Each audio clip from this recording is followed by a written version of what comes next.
Boa tarde, minha galera do bem. Hoje é dia do nosso encontro, né? 13 horas, estamos aqui ao vivo. E hoje o assunto, é para lá de interessante, viu? A gente vai falar sobre karma, sobre dharma, sobre reencarnação e sobre outras coisas. E comigo está aqui o professor Gabriel Lara, que é do IIPC, Instituto Internacional de Projeciologia e Conscienciologia. Boa tarde, professor. Boa tarde, Lucimara. Boa tarde a todos os telespectadores também. A gente agradece a oportunidade de estarmos aqui no seu programa. A gente que agradece sua presença aqui, viu? Aí tem bastante coisa aqui, viu? Muita curiosidade. Legal. Professor, o que é karma e o que é dharma? Bom, primeiramente, Lucimara, o que é importante a gente trazer que o Instituto, o IIPC, ele estuda a conscienciologia, ele estuda a consciência. E o que seria a conscienciologia? Nada mais é do que a ciência que estuda a consciência, conhecido também como ego ou self, alma ou espírito, essa intimidade do ser, né? E a projeciologia vai estudar os fenômenos da projeção consciente. Então, o Instituto basicamente vai estudar esses fenômenos, estudar a conscienciologia, enfim. Para falar isso, você perguntou sobre Dharma, Karma, enfim. A grosso modo, o Karma... E o Dharma, tá. O que tem várias linhas de conhecimento, e se a gente for ver em termos de definição, você vai ver inúmeras definições espalhadas aí pelas diversas linhas de conhecimento. Tem Dharma com D maiúsculo, com minúsculo, mas uma que eu acho interessante seria esse processo de conhecer a si mesmo. Esse fluxo natural, né, que eles falam de conhecer a si mesmo. Já o karma... Esse é o Dharma. Isso numa da definição que eu acho interessante de estar trazendo. Seria o autoconhecimento. De si mesmo. Já essa questão do karma seria também conhecida como a lei de ação e reação.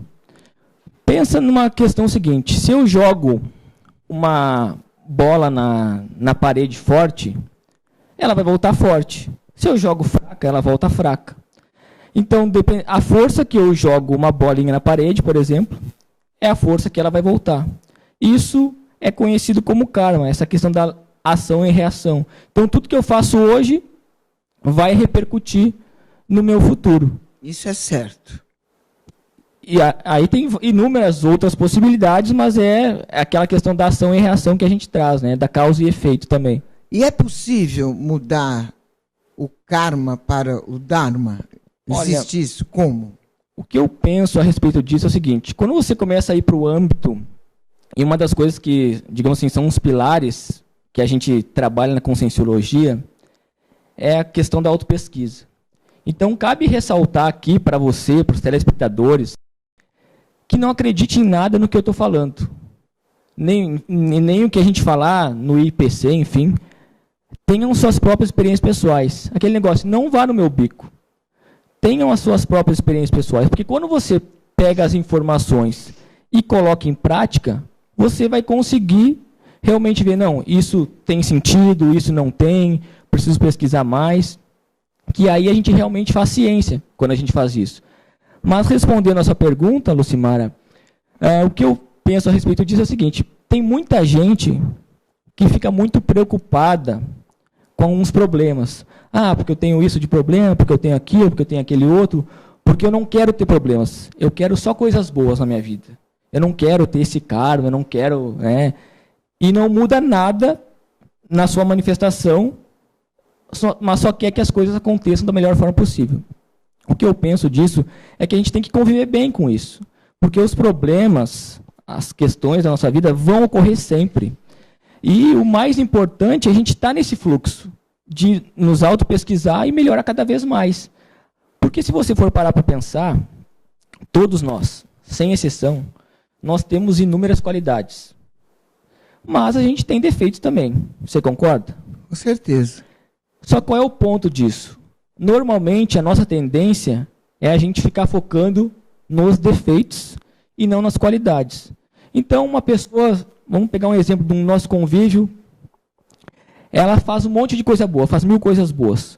Uma única coisa que ela faz de negativo já é motivo para a gente ficar alimentando esses sentimentos. Então, a nossa sociedade, de maneira geral, está acostumada a enxergar sempre os problemas das coisas.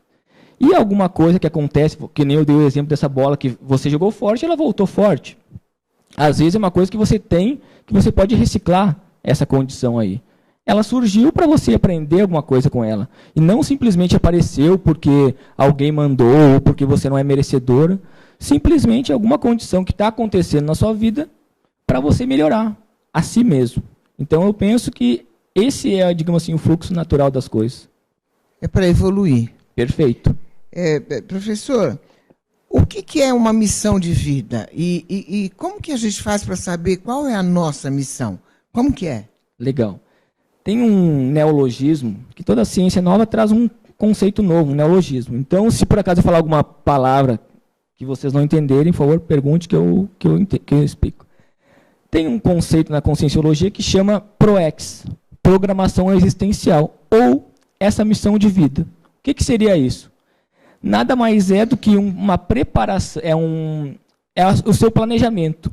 O que você veio fazer nessa vida? Quais são as condições, as coisas que você veio realizar aqui nessa vida? Isso seria essa missão ou a programação existencial. E ela é feita nesse período entre vidas, né, no período intermissível, que a gente chama, quando você está sem esse corpo físico, está se manifestando apenas com seu espírito ou seu psicossoma, enfim. Algumas consciências, elas fazem essa preparação, elas passam por esse curso intermissivo, que seria basicamente um teatrão do que vai acontecer aqui nessa dimensão intrafísica quando ela ressomar ou quando ela reencarnar. Aí o que acontece com isso? Ela faz esse planejamento e essa é a programação existencial dela. Agora, uma questão legal de saber qual é a nossa missão de vida ou a nossa programação existencial, um ponto que eu acho interessante é quando você sente aquela sensação de bem-estar. Não aquele, muitas vezes, superficial, mas aquela sensação que você sabe internamente que aquilo é o melhor caminho a seguir. Mas não pode confundir com cansaço momentâneo, né? Não pode confundir com cansaço momentâneo. Quer ver uma questão legal que eu pego como exemplo a mim mesmo? Quando eu faço uma assistência, quando eu ajudo alguém, seja o que for, vou ajudar alguém, ou do ponto de vista energético, ou vou doar alguma coisa para alguém, aquilo dá uma sensação íntima. Você já teve a oportunidade de fazer essa ajuda a alguém, Lucimar? Com certeza. E essa sensação, como é que foi? A gente se sente super bem. Eu, pelo menos, eu me sinto útil, né? Me sinto bem poder fazer alguma coisa para a pessoa ficar feliz com algum gesto que eu possa ter. Eu me sinto bem, me sinto feliz. Perfeito. Então, isso é um indicativo dessa sua missão, que você está nesse caminho. Porque a gente não veio aqui nessa dimensão intrafísica, nesse planeta, para simplesmente comer sobremesa, para passear. Claro que isso é bom também, que é positivo. Agora, a gente veio para coisas muito maiores. E, no caso, ajudar alguém. E isso é muito importante. Aí a gente começa a ver que a gente sempre pode ajudar alguém. Tem sempre alguém que está precisando da nossa ajuda. E a gente pode ajudar de alguma forma. Isso é um indicativo que a gente está dentro da nossa programação existencial ou da nossa missão. Então já é um sinal de que a gente está dentro ou fora da missão. É um sinal. São essas atitudes. Sim, teriam vários indicativos, né, que a gente pode elencar, enfim, tudo mais. E aí até tem alguns testes, alguns livros que a gente pode passar depois para o pessoal para eles darem uma olhada com mais calma para saber tanto qual é a sua programação existencial, se fizeram essa preparação, esse curso intermissivo. E o que é uma programação existencial? Seria essa missão. Seria basicamente você programar o que você vai fazer nessa vida. Por exemplo, como hipótese, tá? Aí tudo que eu falo aqui põe esse ponto de interrogação. Tudo que a gente faz aqui, quem passou por esse curso intermissivo, enfim, se programou antes. Bom, então eu vou nascer nessa família, porque vai ser bom para eu me reconciliar com eles, eu vou trabalhar com esse tipo de coisa. Você quer dizer que antes de encarnar, já determinou? Já faz essa programação. Agora, isso não é estanque também. Existe o plano, digamos assim, de A a Z. Eu não tenho uma programação assim, eu vou seguir essa só e acabou. Se essa não der certo, não tem mais nenhuma. Não. Existem várias possibilidades para a gente ir acertando. E é sempre daqui para frente. Então, professor, todos os que reencarnam nesta vida têm programação para sua futura existência terrena ou existe reencarnação imposta? Sim, nem todos têm essa programação existencial, passaram por esse curso intermissivo.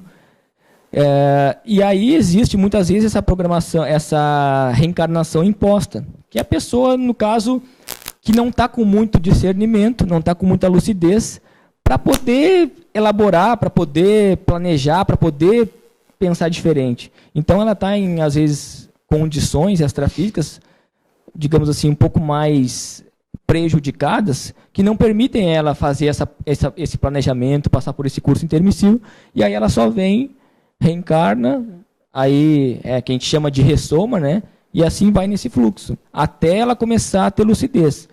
Porque se você for parar para pensar, Lucimara, e aos telespectadores também, como é que é a nossa sociedade em geral? A nossa tendência, de maneira geral, é que tem muita gente querendo, sem predisposição a ajudar ou melhorar, evoluir, seja lá como vocês quiserem chamar, e pouquinha gente com essa predisposição a querer melhorar.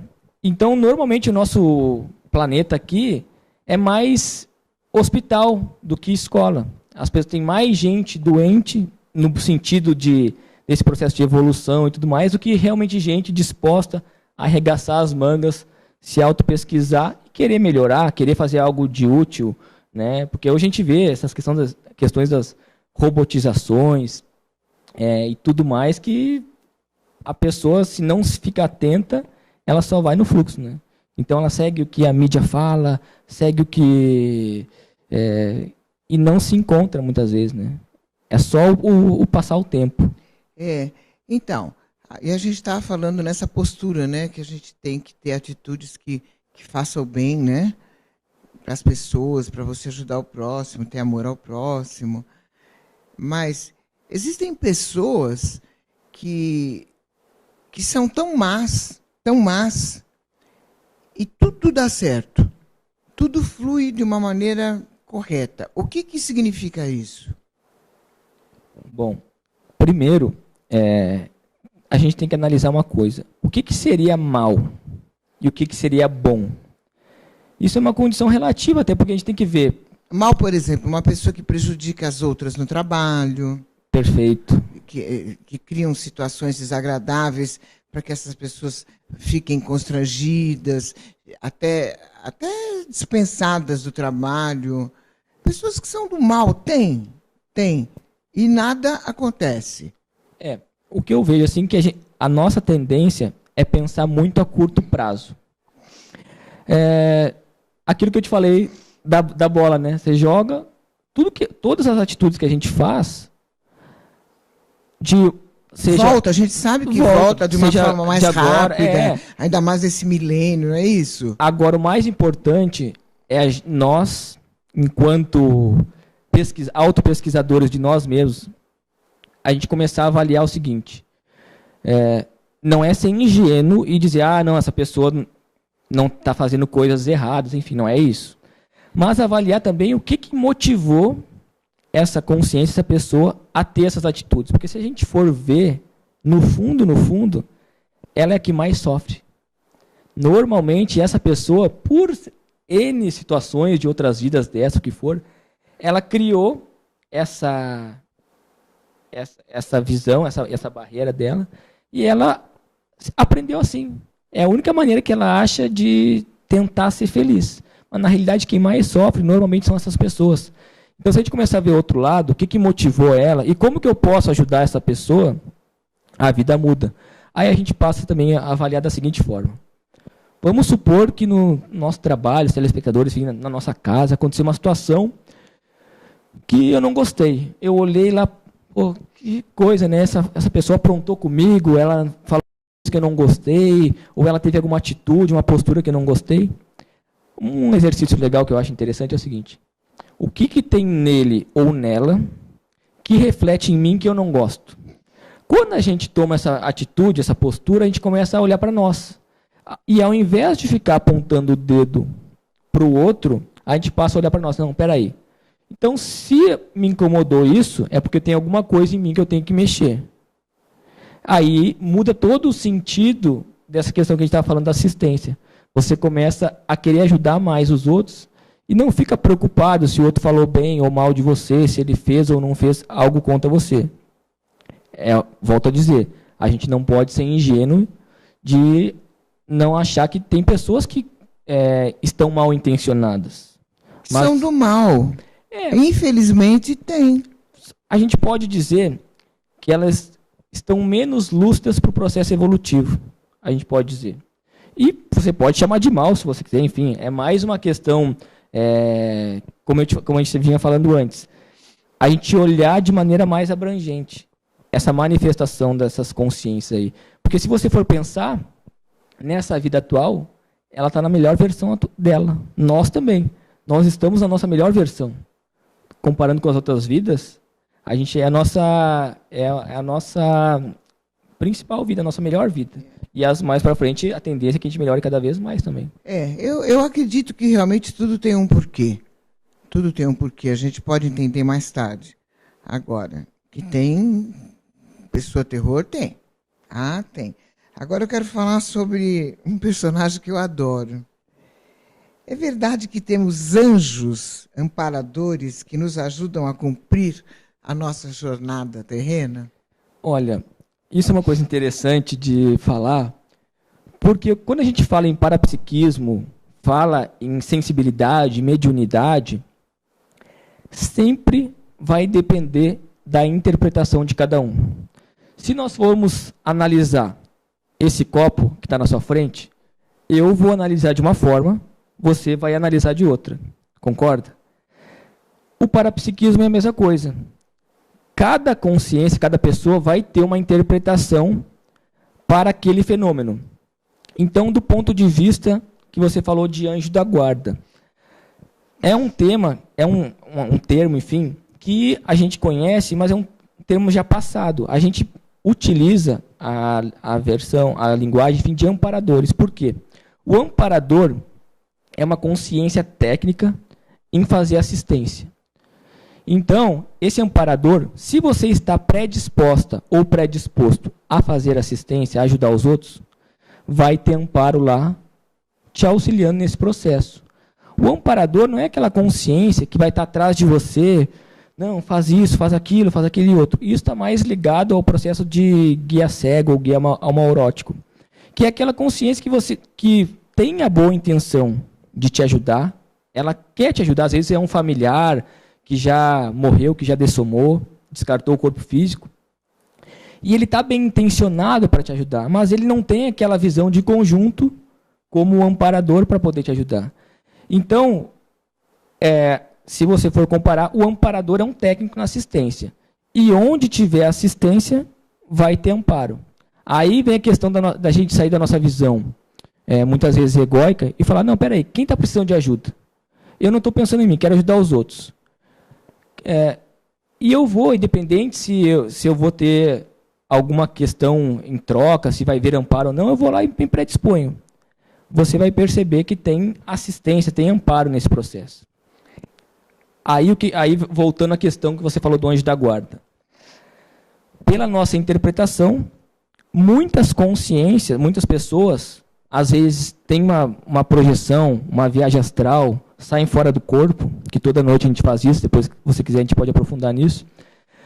E aí elas olham uma consciência e a interpretação delas, elas olham um espírito, a interpretação delas é que é um anjo da guarda, porque elas olham o corpo energético dessa consciência extrafísica, desse espírito, e elas associam como um anjo da guarda. Por quê? Tem uma coisa interessante aí, Lucimara, que muitas vezes direciona a nossa interpretação. Até pouco tempo atrás, qual era, digamos assim, a linha de conhecimento que direcionava o processo todo? Era a religião, a Igreja Católica, enfim. Aí o que acontecia? Quem tinha essa sensibilidade, quem tinha esse parapsiquismo, era queimado na fogueira, aí é considerado como bruxa, ou bruxo, ou mago, enfim. E aí surgiu o movimento do iluminismo e tudo mais, da ciência, e falou, não, olha, religião não existe, essa questão, a religião vai estudar a alma, e a gente vai estudar a matéria. E a ciência, ficou a ciência materialista. Então, tudo que estuda alma, espírito e tudo mais é religião, na cabeça, né, nessas duas dualidades, e o que estuda o corpo é a ciência. Mas aí a gente traz essa questão. Qual é a definição de ciência, que eu acho interessante? É em busca da verdade, seja ela onde estiver. Então, você pode fazer ciência e pesquisar assuntos extrafísicos, pesquisar relacionados a outras vidas e tudo mais. Então, acho que isso que é o interessante.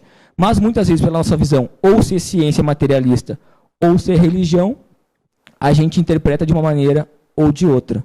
Por isso que eu falei no início, cada um vai ter uma interpretação acerca daquele assunto. O mais importante é cada telespectador, sair do corpo e ter as suas próprias experiências. Em vez de ficar esperando que eu ou outra pessoa fale o que é para fazer, ou o que viu, ou como é ou não é, ela sai do corpo.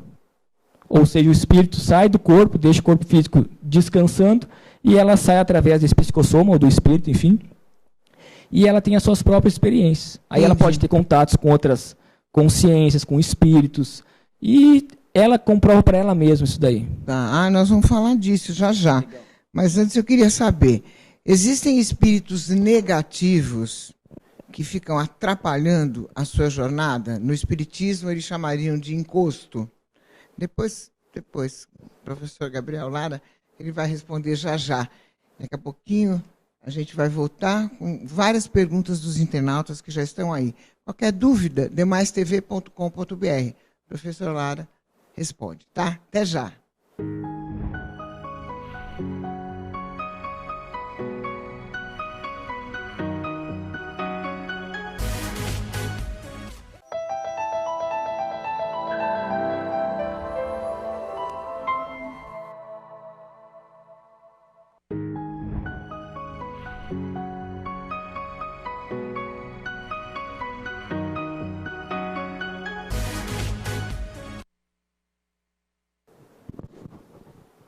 Então, a gente estava perguntando sobre os encostos, né? Como diria no Espiritismo. Existe realmente esses seres que ficam atrapalhando a sua vida? Isso, até podem chamar de obsessor ou assediador, enfim, tem várias nomenclaturas para você chamar. E como a gente percebe, hein, professor? Através da sinalética energética parapsíquica pessoal. Senhor do céu, o que ele disse agora, senhor? O que ele disse? Eu vou traduzir. O que seria isso? Nós temos um campo de energia, através do nosso corpo energético, enfim, que manifesta esse campo, pensa nesse campo de energia. Esse campo de energia, quando alguma consciência extrafísica, alguma energia diferente da nossa, toca nesse campo de energia, ela vai disparar um sinal, que a gente chama de sinalética. Então,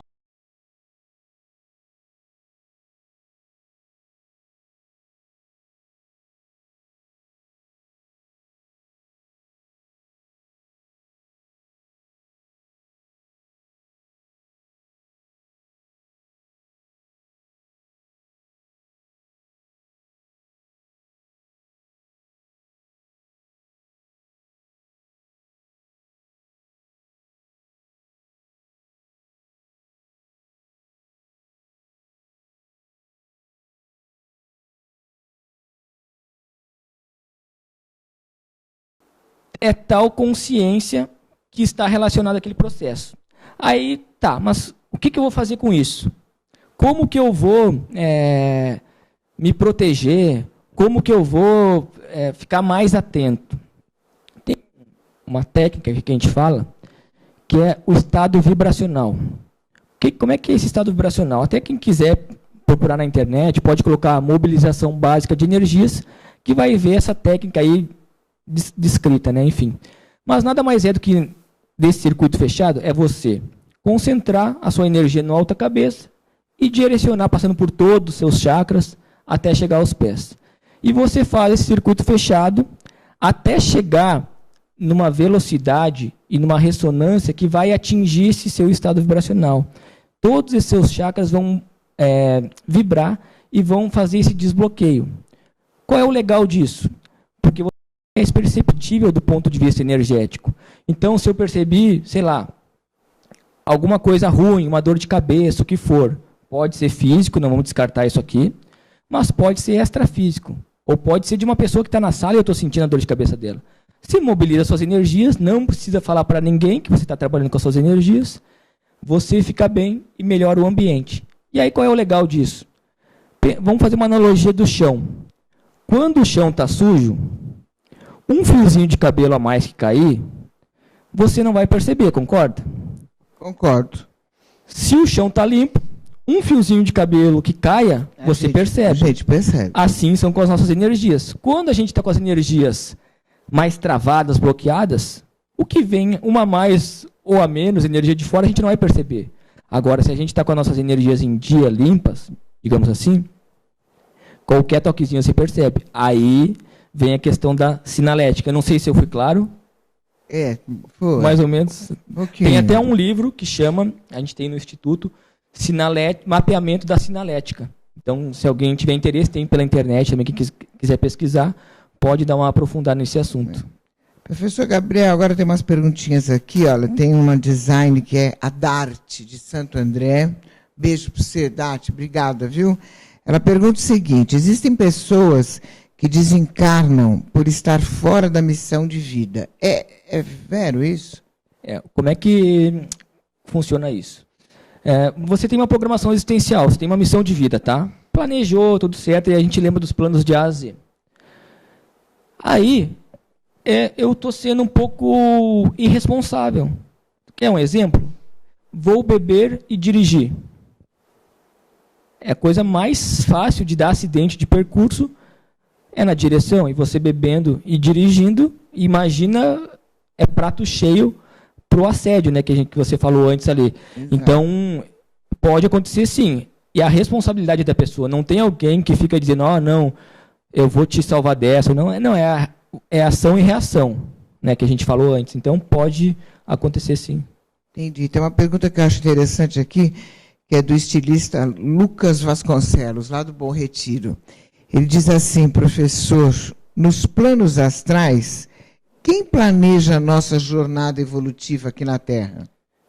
Isso é uma pergunta interessante, porque, como a gente falou antes, de você nem ter missão nenhuma e já voltar, mas, normalmente, se a consciência, se a pessoa está com mais lucidez no extrafísico, ela consegue passar por esse curso intermissivo que a gente falou.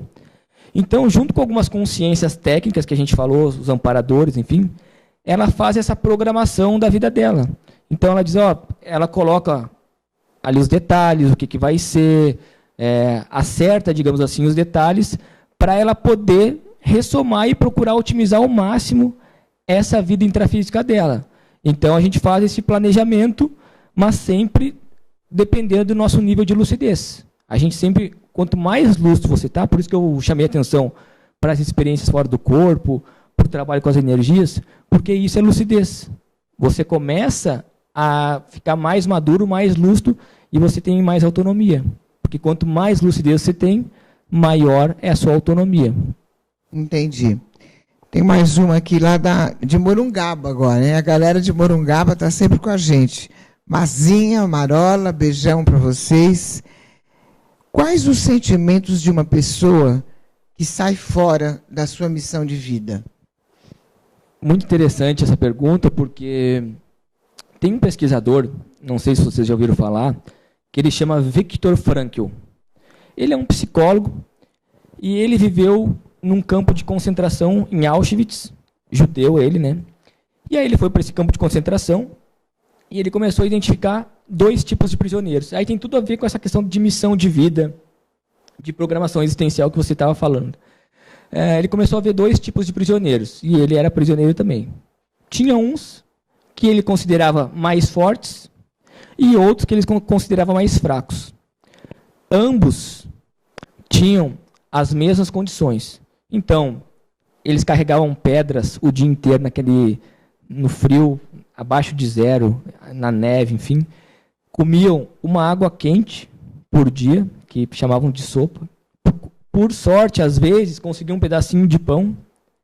Então, eles, muito magros, todos eles. Mas, mesmo assim, tinham aqueles que eram mais fortes, que sobreviviam, e tinham aqueles que eram mais fracos, que não sobreviviam. Aí ele começou a ver o que estava por trás disso. Por que uns resistiam e outros não? Aí ele foi ver que os que eram mais fortes, que resistiam, eles tinham um planejamento. Eles tinham um objetivo para quando saísse do campo de concentração. Seja dar um beijo na mulher amada, plantar uma árvore, escrever um livro, o que for, ajudar alguém, eles tinham um planejamento para quando eles saíssem daquele campo de concentração. Já os outros, que muitas vezes acometiam contra a própria vida, se matavam nas telas, nas cercas elétricas, eles não tinham esse planejamento, esse propósito. Aí ele criou esse conceito da logoterapia, que é a terapia do sentido. E criou também essa do vazio existencial, que a gente conhece bem aí, essa condição do vazio existencial, que é aquela sensação de melancolia, aquela sensação que parece que a tua vida não está boa, aquela sensação que parece que falta algo. Você tem um bom carro, um bom emprego, seja o que for, tem um bom relacionamento, tudo dentro da visão intrafísica, dessa vida física, você está super bem. Mas parece que falta algo. Isso é o vazio existencial. E a sensação é clara. Quando você sente isso, não há dúvidas que você está com alguma questão que você precisa consertar, que você precisa arrumar. E não é ficar se remoendo no passado, porque o contexto da depressão, que muitas vezes está envolvida com isso, tem o processo fisiológico, tem o processo físico, que a gente não descarta, tem que usar medicamento, enfim. Mas também é o excesso de passado. É aquela pessoa que fica sempre remoendo o passado. Não, porque eu não sou tão bom, porque é aquilo que eu fiz errado e não sei o quê. E ela fica sempre remoendo esse passado. E o mais importante é daqui para frente. O que eu vou fazer da minha vida daqui para frente? Lembra que eu falei do plano de A a Z? É de agora em diante. Você tem a oportunidade de melhorar, de reciclar, e é tudo dentro de você. É a visão que você tem do mundo. O professor falou aí em suicídio em campo de concentração, eu quero aproveitar para perguntar isso. No plano astral, como que ficam essas pessoas que por suicídio interrompem a sua missão aqui? Como que fica isso? Isso é interessante porque, se você for parar para pensar do ponto de vista da evolução, você acometer com a própria vida, contra a própria vida, até certo ponto, a pessoa está se iludindo de achar que depois que ela morrer, que ela dessomar, não tem mais nada, que acabou, que ela vai ficar na boa, que tava só o meu corpo físico e deu. Isso é muito sério, porque o sofrimento, pela experiência que a gente tem de acompanhar espíritos, consciências que já acometeram contra a própria vida, o sofrimento é muito maior, porque nessa dimensão psicossomática, extrafísica, como você quiser chamar, é tudo muito potencializado. Aqui ainda tem a restrição. Então, muita coisa que a gente às vezes não sente ou percebe menos, lá é tudo potencializado. Então, pode ter certeza que o sofrimento vai ser muito maior. E aí, volto a falar, é uma ilusão você achar que tirar a própria vida, você está acabando com o sofrimento. Não, o sofrimento é muito maior. Então, até tem vários jogos, aplicativos, filmes que estão até muitas vezes valorizando, estimulando essa questão do suicídio. Aí que eu vejo como a nossa sociedade como um todo está doente, está superficial. E falta aprofundar, falta essa questão. Eu tenho certeza que a pessoa que está numa condição um pouco mais, que a gente falou da melancolia, né? A pessoa está nesse vazio, se ela vai se propor a ajudar alguém, da maneira que ela entende por ajudar alguém, vai dar sopa, distribuir sopa, ou né, que a gente chama da tarefa da consolação, ou fazer uma assistência mais de esclarecer, enfim, eu tenho certeza que esse vazio vai passando. Aí, claro, tem que sempre ver o contexto físico também, né, da questão dos neurotransmissores, que daí ela tem que ter um acompanhamento psiquiátrico, psicológico, enfim. Mas, englobando isso e colocando ainda essa condição de ajudar alguém, de fazer assistência, é muito sério, porque olha a quantidade de gente que tem nesse nosso mundo precisando de ajuda. Quase tudo. É muita gente. Professor, tem o André Silva aqui da Anhanguera, aliás, ele é produtor lá do SBT. Ele pergunta o seguinte: pelas suas pesquisas, céu, inferno, purgatório, existe? Aí que eu falo a questão das realidades. Como eu falei, na dimensão extrafísica, fica tudo otimizado. Então eu consigo plasmar a minha realidade. E aí eu vou interpretar dessa maneira. Eu posso falar que é céu, que é inferno, que seja o que for, mas vai depender da minha interpretação. Se eu tenho um paradigma religioso, que na minha visão é a religião que, digamos assim, que permeia, eu vou dessomar, vou descartar meu corpo físico, ou vou me projetar, vou estar numa comunidade extrafísica, vamos supor. Aí eu vou chegar lá e vou interpretar que aquilo é o céu. Então tudo vai depender da interpretação que cada um vai dar. Mas o que tem realmente são essas comunidades extrafísicas. E aí cada um vai criar essa realidade, enfim, e vai interpretar da maneira que aprendeu, digamos assim. Por isso que a autopesquisa é fundamental dentro desse desvelar do conhecimento, né? Agora a pergunta é do Rafael Agapito, também lá da Anhanguera, do SBT. Ele diz assim: as cidades citadas nos livros, principalmente de Chico Xavier, no nosso lar, essa cidade astral, ela existe?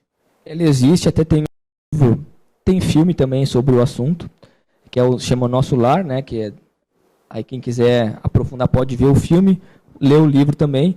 Claro que nesse contexto do filme existe o pessoal cria muita coisa também, mas existe sim. E qualquer um de vocês pode se projetar e chegar numa comunidade extrafísica, visitar. E é assim mesmo como fala no livro, existe hospitais, é a mesma coisa do que aqui, só que seria mais, na minha opinião, uma comunex extrafísica, né, de transição, que você vê no próprio filme, no livro, que essas consciências extrafísicas, que no caso estão lá na baratrosfera, ou umbral, como quiserem chamar, elas chegam lá ainda muito debilitadas. Aí elas vão passar por esse processo de recuperação. E seria um universo paralelo? Seria uma dimensão, né? A gente trabalha no campo das dimensões. Então, cada corpo que nós temos, a gente leva em consideração o nosso corpo físico, que é esse englomerado de células, o nosso corpo energético, que a gente falou antes, né, que a gente está sempre trocando energia, eu com você, você comigo. Mesmo quem está em casa agora, nos assistindo, está trocando energia com a gente. Aí, essa manifestação desse corpo energético, a gente falou do estado vibracional, da sinalética e tudo mais. O corpo das emoções, que seria o psicossoma, e o mental soma, né? Então, a gente vai se manifestar nessas dimensões. Agora, quantas dimensões existem? Milhares. Então, a gente aprende na eubiose, que é o estudo do autoconhecimento, que lá no astral, nesse campo, tudo é melhor. Se você tem um defeito nesse plano aqui, não tem uma perna, lá você vai ter. Lá você fica exatamente do jeito que você quer. Se você não tem cabelo, você vai ter. É assim? Sabe uma coisa que eu acho interessante quando a gente fala nesse assunto? É que muita gente que morre, que dessoma, descarta o corpo físico, não sabe que morreu. E continua aqui, perambulando, como se nada tivesse acontecido. Mas essa pessoa que está perambulando aqui percebe a gente, lógico. Sim, aí eu vou te dar um exemplo. Tem vamos supor, aquela senhora de 90 anos que morreu. e ela não sabe que morreu. E ela continua na casa, aí nos almoços de domingo, lá vendo os programas de televisão, enfim, ela continua fazendo as mesmas coisas. Aí ela fala, aí chega na mesa do almoço, lá está toda a família reunida, enfim. Aí como ela não está lúcida para o processo, ela não está ainda com discernimento, ela está com várias coisas para melhorar, para trabalhar. E ela não está muito bem, né? Aí ela chega lá, cria brigas no ambiente, não porque ela quer, mas por essa interação energética. Aí ela fala, engraçado, o pessoal já não falava comigo. De uns tempos para cá, ninguém mais fala comigo, porque, claro, ela morreu, ela dessomou e não sabe que dessomou, mas continua lá. Quer ver um exemplo? Um filme legal que fala bem sobre isso é O Sexto Sentido. Você já viu? Eu vi. Se o telespectador não viu, eu sugiro ver. Lá mostra bem essa condição da pessoa, da consciência extrafísica, do espírito, enfim, que não sabe que morreu e continua como se ele tivesse vivo, nessa dimensão intrafísica. Vivo ele está, né? Mas tivesse nessa dimensão intrafísica. E não tem como esse desencarnado dar um jeito das pessoas perceberem? Não, algumas até percebem. Mas ele não sabe que dessomou, ele não sabe que morreu. Então ele está lá. E aí, também, o filme, acho que esse... Mas, por exemplo, se ninguém fala com ele não tenta falar com ninguém? Então, mas você lembra que no próprio filme, é até para tentar aproximar para os telespectadores conseguirem entender. Ele cria a realidade dele. Ele só vê aquilo que ele quer. Então ele está com a mulher lá no restaurante, ele acha que a mulher está brava com ele, daí ela pegou a conta para pagar, enfim. E ele criou aquilo, mas na realidade ela não está vendo ele. Então isso acontece o tempo todo. Elas criam, como eu falei, nessa dimensão extrafísica é muito fácil criar a realidade. E elas vão criando essa realidade. Por isso que é importante, desde agora, as pessoas já começarem a se auto-pesquisar. Bom, peraí, será que existe vida após a morte? Não sei, mas eu vou pesquisar. Então eu não vou no que o Gabriel está falando ou que outra pessoa está falando. Eu vou ter a minha experiência, vou sair do meu corpo e vou ver realmente se isso é verdade ou não. Porque até se a psiquiatria dizer que é um transtorno dissociativo, né? Você vê o seu próprio corpo. Mas daí quando você vai em algum lugar, que você nunca foi, você comprova para você e descreve o que tem naquele lugar, isso é uma comprovação. E aí você perde o medo da morte. Você tem essa lucidez que existe essa vida após a morte. E aí quando você morrer, quando você dessomar, desencarnar, como você quiser chamar, você vai estar mais lúcido, mas há possibilidade que você esteja mais lúcido para fazer passar por essa segunda dessoma, essa segunda morte que a gente chama. O professor não responde agora. Tem medo da morte? Espera aí. A gente vai para um break rapidinho, já volta, que agora nós vamos falar sobre viagem astral. Quero saber como é que a gente sai do corpo. O professor Gabriel vai explicar para a gente. Até já. maistv.com.br.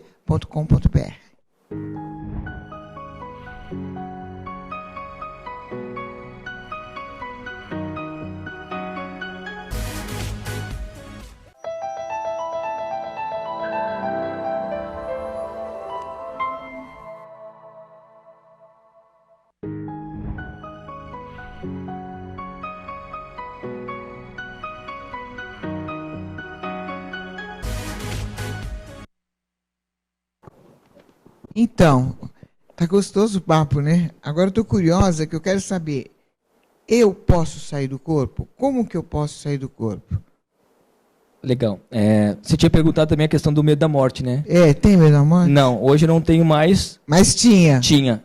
Faz tempo que você não tem mais? Eu tenho que falar uma coisa assim para todo o Brasil aí, mas eu tinha muito medo de ver espírito desde criança. Eu tinha esses fenômenos parapsíquicos, eu via espíritos, enfim, eu tinha muito medo. Ao ponto, Lucimara, que se tivesse alguma pessoa comigo no quarto de luz acesa, dormindo, eu tinha que abrir o olho dela para saber se ela estava acordada, de tanto medo que eu tinha. Então, eu tinha muito medo. Aí eu comecei a me pesquisar, comecei a conhecer, comecei a desdramatizar essa questão da morte. Aí eu vi que realmente a gente está nesse corpo físico, mas a nossa procedência é multidimensional. Então eu vou ter medo de mim mesmo. Então, através desse desenvolvimento da projeção consciente, ou viagem astral, eu perdi o medo da morte. E todo mundo que tem pode perder com isso. Quer dizer que você não tem medo da Não, morte. não tenho. Porque você sabe que não existe a morte. O que acontece é que, por isso que a gente fala de soma, esse Somos neologismo, imortais. é o descarte desse corpo físico. Simplesmente isso. Aí você pode cremar, enterrar o que você quiser. Mas você continua se manifestando, né? Aí você perguntou, você começou falando sobre a questão da... Eu quero saber como é que eu saio do corpo. Ah, perfeito. Existe... Vou te falar uma coisa. Todo mundo sai do corpo. Na hora de dormir. Todas as noites, todo mundo sai do corpo. Agora, como eu percebo que é um sonho e quando não é um sonho? Ah, legal. Porque Isso tem momentos assim que é muito impressionante. Eu, por exemplo, eu tenho certeza de que não é sonho. Tem coisas que acontecem que eu tenho certeza absoluta que não é sonho. Legal. Isso é muito interessante porque muita gente não tem essa lucidez. Então a pessoa sai do corpo, que é um processo normal, enfim, e ela, muitas vezes, fica dormindo com o seu espírito ou com o seu psicossoma em cima do corpo físico, por ela não ter lucidez. Tem outras que podem ir a comunidades extrafísicas, conhecer outros locais, mas elas não têm lucidez e não rememoram. Elas não têm essa rememoração. Agora, o Instituto, né, o IPC, o objetivo dele é estudar esses fenômenos relacionados à projeção consciente, ou à viagem astral, como você quiser chamar. Então tem uma série de cursos, um deles é o curso integrado de projeciologia, que você vai aprofundar dentro desse processo da diferença. O que é sonho, o que é projeção, porque o sonho é um processo natural, fisiológico, que é como se fosse uma limpeza dessa sua sinapse, processo cerebral. Mas como que a pessoa pode distinguir quando é sonho e quando não é? Legal. Quando é realmente por exemplo, um encontro astral? Por exemplo, os sonhos são esses contextos oníricos que você vai criando, que você não tem muita...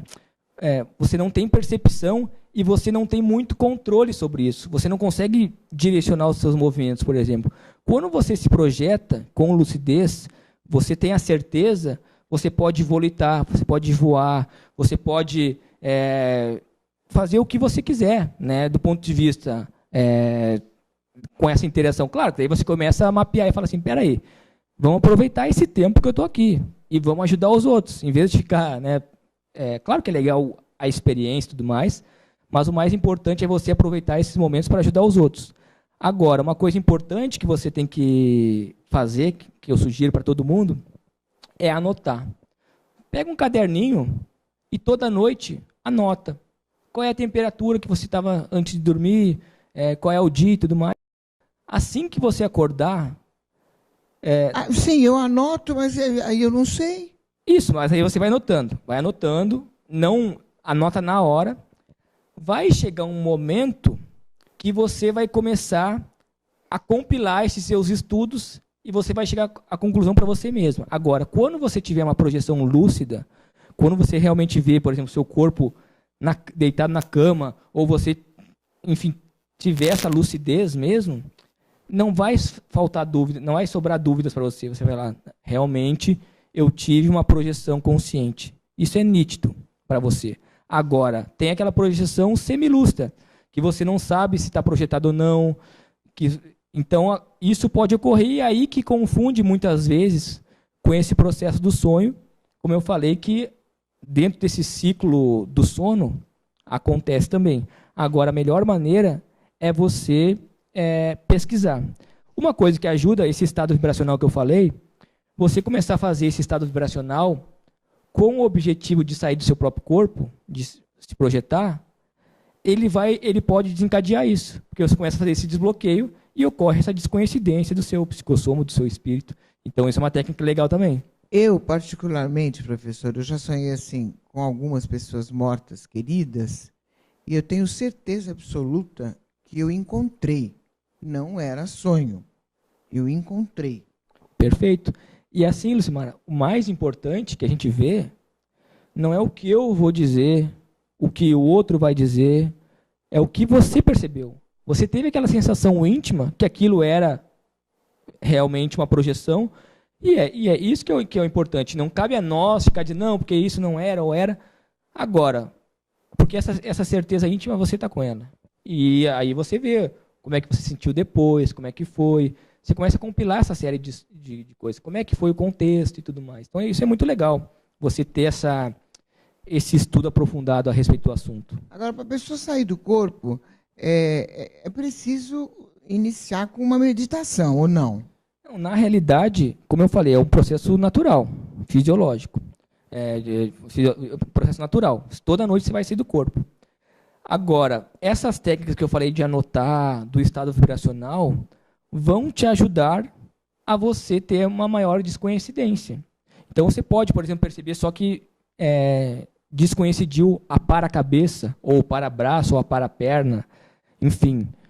Se a técnica que você vai utilizar para a saída do corpo é a meditação, e aquilo vai te causar um relaxamento que você vai conseguir sair, ok. Mas dentro do que a gente estuda, porque assim, até o próprio Projeciologia, que é o tratado maior sobre o assunto da projeção, ele estuda tudo quanto é tipo de técnicas, compilado de técnicas sobre esse fenômeno da projeção consciente. Então, o mais sério é você ver a técnica que mais funciona para você. Eu gosto muito dessa técnica do estado vibracional. Você ficar em decúbito, enfim, e começar a trabalhar com as energias e você consegue perceber essa descoincidência. Então, e também assim, não é uma coisa que você vai fazer hoje e acabou. Leva tempo muitas vezes. Você pode ter uma projeção, às vezes, com mais facilidade, mas normalmente leva um esforço, leva tempo para você desenvolver esse processo da projeção consciente, né? Professor, agora uma curiosidade aqui. Chico Xavier sempre falou numa data limite, 2019. O que é essa data limite? Sim, Lucimar, primeiro que quando a gente olha esse processo da clarividência ou do parapsiquismo, o que for, é até uma analogia em cima de uma montanha. Você viu aquela interpretação, pode ser que aconteça ou pode ser que não aconteça. Mas tudo vai depender da interpretação que cada pessoa vai dar a respeito do assunto. Aí tem a interpretação religiosa, o que for. Ele fala nessa data limite sobre o contexto que se a humanidade não melhorar os seus valores, não entrar em guerra, a Terceira Guerra Mundial, o que for, a humanidade vai ficar, digamos assim, que estagnada dentro desse processo da tecnologia. Se mudar, aí vão ocorrer vários avanços. Mas o mais importante, Lucimara, que nem o pessoal falava, existe muita... Nem querendo entrar no mérito se é verdade, se não é, enfim. Mas muitas vezes o pessoal às vezes cria determinadas condições, fantasias, o que for. Aí tem 2012 e várias questões dizendo que o mundo ia acabar, não sei o quê. O mais importante é o que eu vou fazer agora. Não é esperar 2009 ou quando as coisas mudarem, aí eu vou mudar. Não, peraí. Será que eu, nesse exato momento, já tenho alguma coisa que eu posso melhorar em mim? O mais importante que eu vejo é isso. É você se auto-pesquisar para melhorar. E não ficar esperando uma data limite ou algo nesse sentido. Minha opinião particular, mas eu respeito todas as linhas de conhecimento, as abordagens, enfim, o que foi falado aí a respeito desse assunto. Professor, existe uma forma da gente saber o que a gente foi em vidas passadas, até para poder evoluir nessa? Existe. Você tem uma condição que a gente chama de retrocognição, que é uma experiência que você tem de rememorar essas outras vidas. Se você foi ter envolvida com a monarquia ou na religião. Mas como? Com essas saídas fora do corpo, você pode ter essas experiências e ir nesse local, nesse seu passado, enfim. Mas como eu faço? Eu determino? Você pode determinar também, mas o mais legal, aí também tem a questão dos gostos, você começa a pesquisar sobre isso. Eu gosto disso, gosto daquilo. Aí você começa a compilar esses dados e ver, chegar numa linha disso. Mas o mais importante, Lucimar, é o seguinte, é não ficar, a minha opinião, tá? É não ficar tentando direcionar para saber o que eu fui. Porque eu fui isso, não vai mudar nada o que eu fui. O mais importante é o que eu sou agora. E se por acaso você tiver uma experiência dessa retrocognição, de rememorar o passado, aí legal, ok, você anota, chega à conclusão, vê se é isso mesmo ou não é, estuda com calma, mas o mais importante é o que você é agora. Para você estudar o passado, basta ver como você está agora. Aí você vai saber o que você foi também, né? Mas pode acontecer sim, essas experiências. Pode. Galera do bem, a gente conversou aqui com o professor Gabriel Lara, do IIPC. Chegamos no fim do nosso papo, acredita? Estava tão bom. Passa rápido, né? Passa muito rápido, precisamos conversar mais sobre isso, né? Com certeza. Essas viagens legais aí, eu vou ficar tentando agora. Legal. Professor, quem quiser falar com o senhor, quem quiser procurar para palestras, etc., onde que procurem? Tá, legal. Então, para quem quiser, pode acessar o site que é www.iipc.org. Lá vai ter todos os centros educacionais do Brasil inteiro, que o IIPC tem no Brasil inteiro. Aí você pode acessar e ver quais são as palestras que tem disponíveis para a sua região. Nessa sexta-feira, aqui em São Paulo, vai ter uma palestra que chama Liderança Evolutiva, que tem muito a ver com o que a gente vinha falando aí sobre missão de vida, programação existencial, que fica na rua Afonso Celso, 587, a partir das 19h30. Lá, inclusive, vão ter técnicas que a gente vai fazer a MBE, para quem quiser aprender, enfim, essas técnicas, vai ter a oportunidade de experimentar o estado vibracional, enfim, e poder tirar as dúvidas. Então, quem quiser pode entrar no site www.iipc.org. Eu quero muito agradecer aí a oportunidade e foi muito bom o nosso papo mesmo. Obrigado. Eu que agradeço a sua presença, adorei o papo, a gente gosta, né? Galera do bem, os agradecimentos para Camila, para Luana, para Alexandre Vitorino, e terça-feira, às 13 horas, a gente vai estar aqui com você ao vivo, demaistv.com.br. Viaja no astral, depois a gente fala.